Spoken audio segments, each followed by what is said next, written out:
Alors le testament de Vanda, c'est donc l'histoire d'une femme d'aujourd'hui et c'est un long poème. En fait, c'est comme si c'était une seule phrase et Vanda délivre une parole à son enfant dans un couffin. Elle raconte pour la première fois et la dernière fois son histoire qu'elle n'a jamais racontée et avant de disparaître. Donc c'est à la fois un cri d'amour et de désespoir.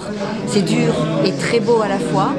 Et j'insiste sur le fait qu'en fait, elle est tellement pétrie de malheur dans ce qu'elle raconte et dans ce qu'elle a vécu qu'elle ne peut plus avoir de place dans le monde d'aujourd'hui. Et sa disparition, et c'est le testament, enfin avec son histoire, sa disparition, c'est le cadeau qu'elle laisse donc à son bébé qu'elle abandonne par amour en réalité. Donc c'est très très beau, c'est très dur, c'est une réalité d'aujourd'hui.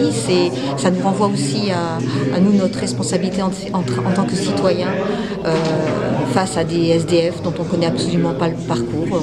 On croise peut-être des Vandas tous les jours sans le savoir. Voilà. Qui fait un travail de plateau, donc qui diffère des habitudes on a créé sur Gérardmer avec ce spectacle sur le lac de Gérardmer tous les étés. On a déjà fait un travail de répétition, je replace un peu de répétition au mois de mars à Gérardmer pendant 2 semaines à la salle Jeanne d'Arc, et on avait fait une répétition publique pour des lycéens. Voilà, parce qu'on travaille, les nouvelles productions sont comme ça, on travaille c'est assez séquencé par rapport aux disponibilités des lieux. Donc on était là au mois de mars, et donc on a le plaisir de venir présenter ce spectacle à l'Espace Lac pour des histoires techniques, hein, c'est parce que c'est simplement, il y a besoin d'un peu de technique théâtrale pour présenter le spectacle.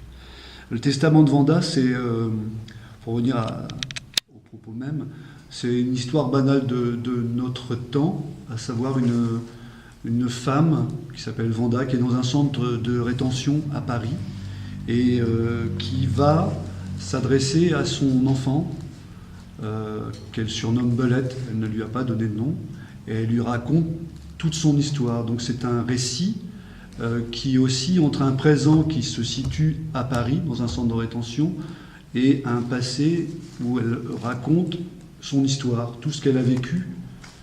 On imagine qu'elle vient d'un pays de l'Est, donc elle a vécu la guerre, elle a vécu des choses horribles. Elle quitte son pays en espérant avoir un meilleur en France, et elle se rend compte, enfin, elle nous raconte que des fois c'est peut-être pire le regard des autres sur le SDF, et donc ça nous renvoie à cette déshumanisation, voilà, et du regard qu'on a sur ces gens, à savoir, c'est des gens qui ont tout quitté avec un espoir, et en fait ils sont encore peut-être plus humiliés. Et voilà, donc c'est sans concession, c'est super violent, enfin, dans l'adresse, mais il y a un auteur qui est Jean-Pierre Siméon. Il n'y a aucun misérabilisme, c'est porté par un souffle, vraiment. Son écriture fait que c'est un long poème qui nous raconte cette parole.